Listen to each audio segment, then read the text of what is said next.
It started like a movie. The kind where the chemistry is instant, the conversations stretch past midnight, and you think, maybe this is it. She was confident, magnetic, older, and she made me feel like the most fascinating person in the room. We met in July. By September, her toothbrush was in my bathroom. By October, her name was on the lease.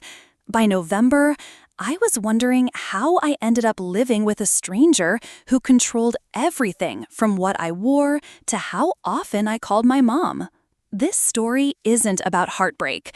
It's about how fast love can turn into strategy, how someone can move into your space, your head, your choices, before you even realize they've rearranged the furniture. In this video, we're going to unpack what happened when things moved too fast, got too intense, and slowly started to feel too wrong. We'll talk about emotional manipulation disguised as maturity, financial control hidden behind helpfulness, and the subtle shift from being chosen to being managed. We'll look at red flags, gaslighting, and how sometimes the most expensive thing isn't rent, it's your self-worth. We'll also hear from someone who's lived through something similar. And by the end, you might not just rethink your own relationships, you might finally put words to something you felt for years but couldn't explain. Because love shouldn't feel like losing yourself in slow motion. Everyone has that story, the one where love came with conditions and care felt a little too much like control. If that's you, you're not alone. Share your story anonymously through the pinned link in the comments. For every 1,000 views, we'll donate $1 to support survivors rebuilding after emotional manipulation. Because your story could be the light someone else is waiting for. And sometimes, telling it is the first step to taking your voice back. We'd only been dating for 6 weeks when she suggested moving in. And not in a joking over brunch kind of way. She had spreadsheets, color-coded tabs, a section titled Joint Groceries. I remember laughing at first, then realizing she wasn't joking. She said it would be efficient, said we had such great energy, said I was the most emotionally mature 21-year-old she'd ever met, which, by the way, is a compliment that ages poorly. At the time, it felt flattering, like I'd somehow leveled up, skipped all the awkward early dating stuff, and landed in the serious adult relationship chapter. But looking back, it wasn't fast because we were meant to be. It was fast because it was meant to trap. It started subtly. She offered to help out with rent. She said my college job was cute but unsustainable. She suggested I drop a class that clashed with her work schedule. We'll figure it out later. By the end of month 2, I was living in a nice apartment I couldn't afford, skipping family calls to avoid fights, and Googling emotional exhaustion, but from love. That's the thing with relationships that move too fast. They don't feel like red flags. They feel like winning the lottery, until you realize the prize came with a clause you didn't read. And once I started talking about it, I found out how common this story is. Someone who proposes on date 3. Someone who gives you a pet nickname before they know your last name. Someone who says, let's just make a shared calendar before you've even confirmed you're exclusive. Too fast isn't always romantic. Sometimes it's a strategy. Because the faster things go, the less time you have to ask, wait, do I actually want this? Or am I just trying to keep up with someone who's already decorating our imaginary future? Lesson learned. If someone's trying to merge lives before they've even learned how you take your coffee, you're not building a home. You're being fast-tracked into something you may not be able to exit. At first, it felt like a dream. She covered the rent, paid for takeout on nights I was too tired to cook, booked surprise weekend getaways just because you've been stressed. I told my friends I was lucky. They told me I'd won the dating lottery. But inside, I had this quiet feeling I couldn't name, like I was shrinking, but in soft lighting. It started with little things. She'd say, "Why are you working so much when I can take care of us?" Or, "I just want you to rest. Don't worry about splitting bills." And when I did try to pay, she made it a moment, a joke, a small performance about how adorable I was for offering. It wasn't about generosity. It was about control wrapped in kindness. Because once I stopped contributing, I stopped negotiating. My choices weren't choices anymore. They were favors. The music we played, the food we ordered, the friends we saw, all filtered through what she was willing to pay for. When money only flows one way, so does power. And I know there are people in loving, healthy relationships where one person earns more, where generosity is given freely and respect flows in both directions. But this wasn't that. This was a luxury prison. Nice apartment, beautiful view, and a slowly tightening leash. When I missed a phone call from her during class, I got hit with, "I pay your bills. You can answer when I call." And that's when it clicked. I wasn't being supported. I was being bought.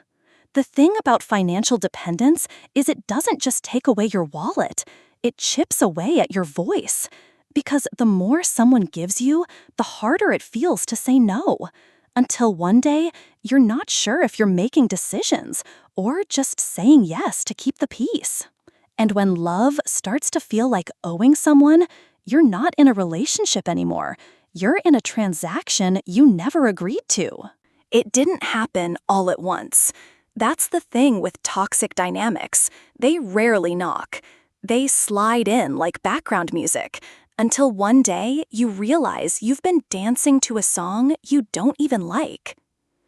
So I made a list, not to shame myself, but to see it clearly.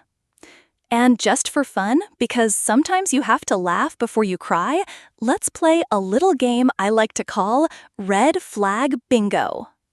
If you've been here, you'll know. Square 1. I just care about your time. Translation, you're not allowed to have your own schedule anymore. Square 2. Let me take care of the money. Translation, I now get to approve every choice you make. Square 3. They move in before they've met your friends, or your dog, or anyone who might say, you're sure about this? Square 4. They don't like your mom. And not in a she asks too many questions way, in a she threatens my control way. Square 5. They give expensive gifts when you start asking hard questions. Nothing says don't talk about my behavior like surprise earrings.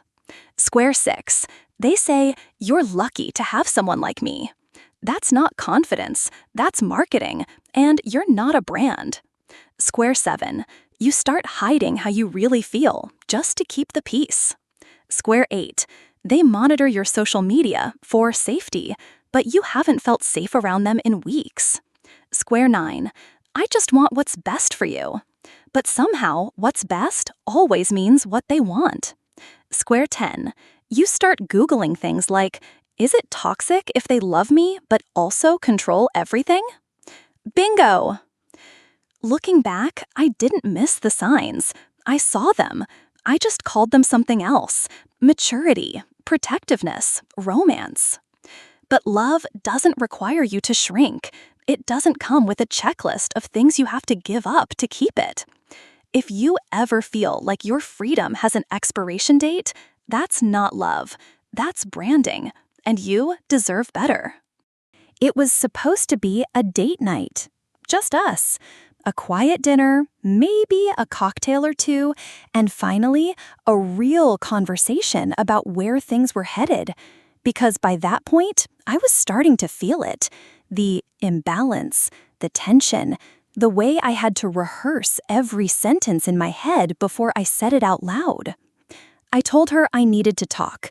She smiled and said, "Of course, but let's meet at the rooftop bar. My friends are doing a little thing there first." A little thing turned out to be 12 people, 4 rounds of top-shelf liquor, 3 charcuterie boards, a round of espresso martinis for the table, and someone I'd never met ordering lobster, just because. And just when I leaned in to say, "Hey, could we step outside for a minute?" she handed her black card to the server with a casual flick of the wrist. "Put it all on me," she said. "Tonight's on love." The bill? Just under $2,000, before tip. She looked at me like she'd just saved a kitten. And how could I possibly ruin that moment with something as boring as honesty? That's when I realized this wasn't generosity. It was deflection by extravagance. She didn't want to talk. She wanted to perform. Because if you spend enough money, it starts to feel like proof. Proof that you're committed, that you're generous, that you care. But love isn't a receipt. You can't distract someone out of their discomfort with dollar signs. And no matter amount of champagne can drown out the feeling that something's off. Emotional manipulation doesn't always show up as yelling or silence. Sometimes it's cloaked in lavish gifts. It says, "Look how much I'm giving you," when what it really means is, "Please stop asking for more than this performance." And I get it. In a world where affection is often measured by what someone's willing to spend, it's easy to confuse wealth with emotional availability. But here's a truth I wish I'd known sooner. If someone would rather throw money at the problem than sit in the discomfort of a real conversation, you're not in a relationship. You're in a very fancy hostage situation. She was 36. I was 21. Which at first felt exciting. I'd never dated someone who owned multiple sets of wine glasses or had opinions about linen thread count. She called me wise beyond my years. I called her intimidating in a hot way. It felt like a mentorship with kissing. But as time passed, I started noticing something. It wasn't just that she was older. It was that I was always the student, and she insisted on being the professor. Whenever we disagreed, she'd say things like, "I've lived through what you're just now learning," or, "When you get to my age, you'll understand." That's not partnership. That's hierarchy. Now, let's be clear. Not every age gap is unhealthy. Plenty of couples thrive with 10, 15, even 20 years between them. It depends on how they show up, not the number of candles on their cake. A healthy age gap relationship is built on mutual respect. You listen to each other, you challenge each other, you both grow, even if one of you knows more about dial-up internet. But when the older partner uses their age as a weapon, as a reason you're always wrong, too emotional, too idealistic, too naive to see how the world works, that's not experience. That's control by condescension.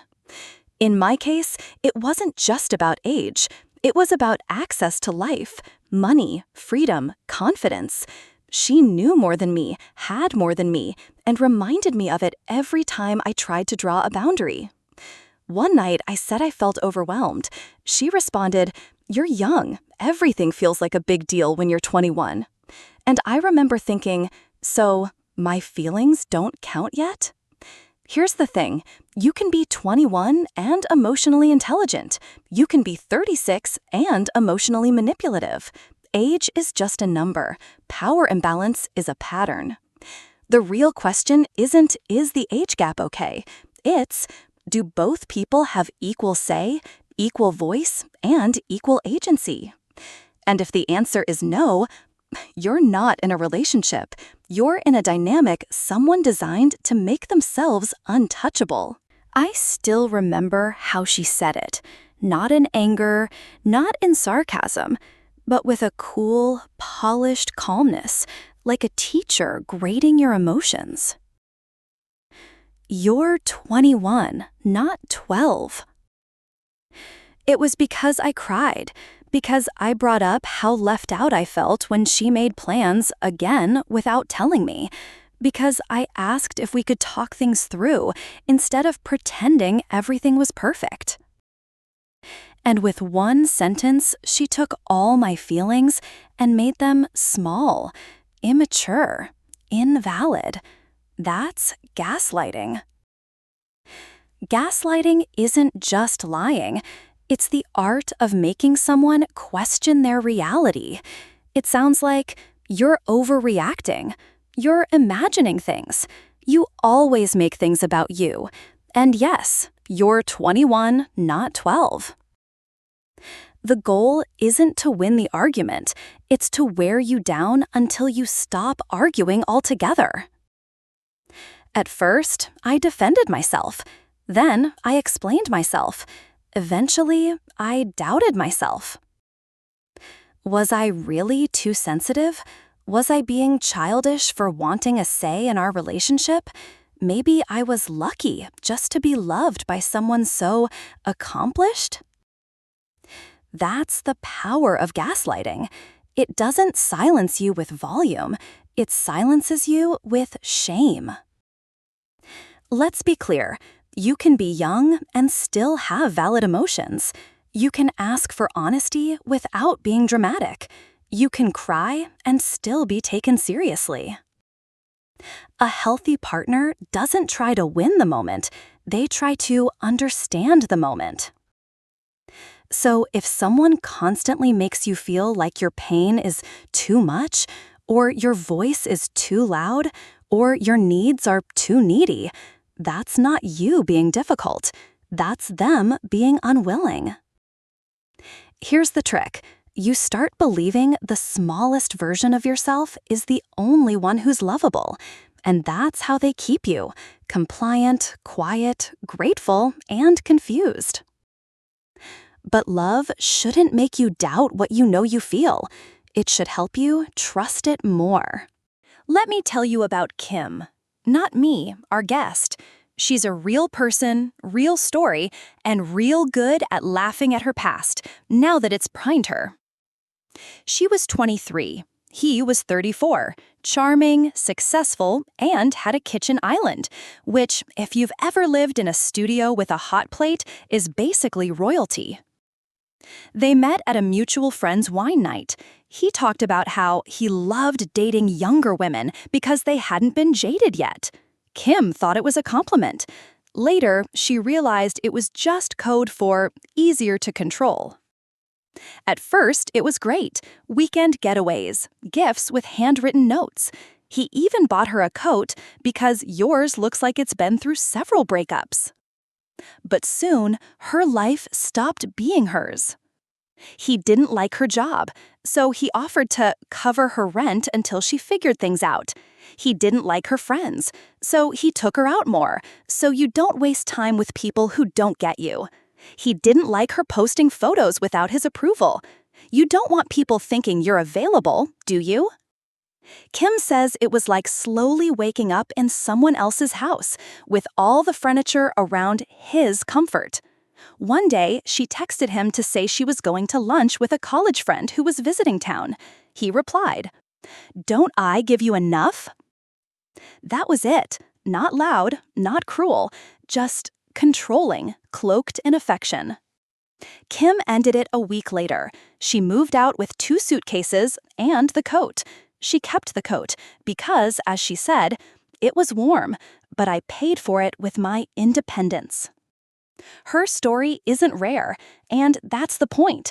Sometimes love that looks perfect on paper is just control written in cursive. Let's slow it down.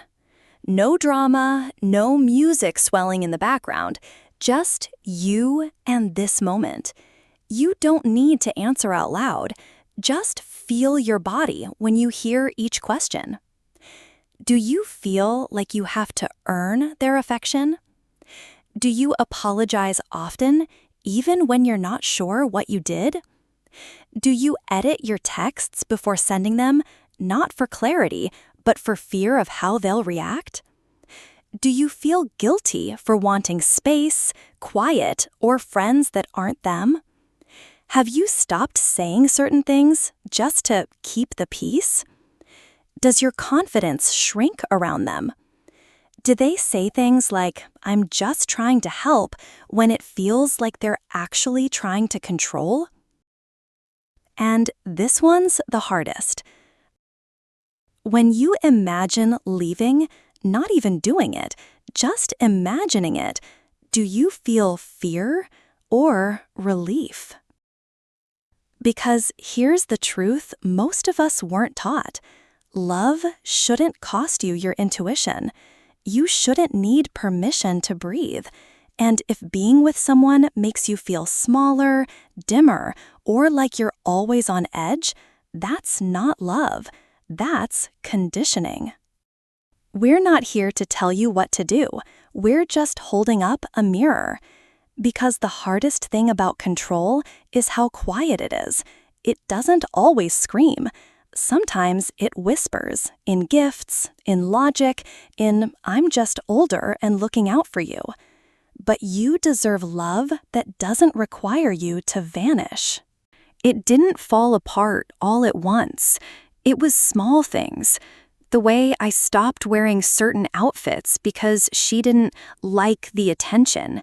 The way I asked for less, not because I wanted less, but because asking came with consequences. The way I smiled in photos and quietly avoided looking like I needed anything. That's how you shrink. At first, it looks like compromise. Then it starts to feel like survival. And by the time you realize you've made yourself smaller just to keep someone else feeling big, it's already been months. Let me say this gently but clearly. Anyone who needs to shrink you to feel big is not a partner. They're a performance critic. They're a set designer. They're casting themselves as the star and asking you to dim your light so they shine brighter. Love, real love, doesn't demand a smaller version of you. It doesn't need you to stay silent, grateful, or easy to manage. It grows with you, even when you're messy, even when you're growing in ways they didn't expect. So if you're watching this and thinking, wait, some of that sounds familiar, you're not broken. You're just waking up, and that's powerful. Everyone has a story, and yours matters. If you've ever been loved conditionally, if someone made you earn their affection by shrinking who you are, share your story with us, anonymously, using the pinned link in the comments. We'll give it a voice, safely and respectfully. And for every 1,000 views this video receives, we're donating $1 to support women reclaiming their independence from emotionally controlling relationships. Because your story might be the mirror someone else needs, and your healing might help someone else start theirs. It started like a movie, the kind where the chemistry is instant, the conversations stretch past midnight, and you think, maybe this is it. She was confident, magnetic, older, and she made me feel like the most fascinating person in the room. We met in July. By September, her toothbrush was in my bathroom. By October, her name was on the lease. By November, I was wondering how I ended up living with a stranger who controlled everything, from what I wore to how often I called my mom. This story isn't about heartbreak. It's about how fast love can turn into strategy, how someone can move into your space, your head, your choices, before you even realize they've rearranged the furniture. In this video, we'll unpack what happens when things move too fast, get too intense, and slowly start to feel too wrong. We'll talk about emotional manipulation disguised as maturity, financial control hidden behind helpfulness, and the subtle shift from being chosen to being managed. We'll also hear from someone who's lived through something similar, and by the end, you might not just rethink your own relationships, you might finally put words to something you felt for years but couldn't explain. Because love shouldn't feel like losing yourself in slow motion. Everyone has that story, the one where love came with conditions and care felt a little too much like control. If that's you, you're not alone. Share your story anonymously through the pinned link in the comments. For every 1,000 views, we'll donate $1 to support survivors rebuilding after emotional manipulation. Because your story could be the light someone else is waiting for. And sometimes telling it is the first step to taking your voice back.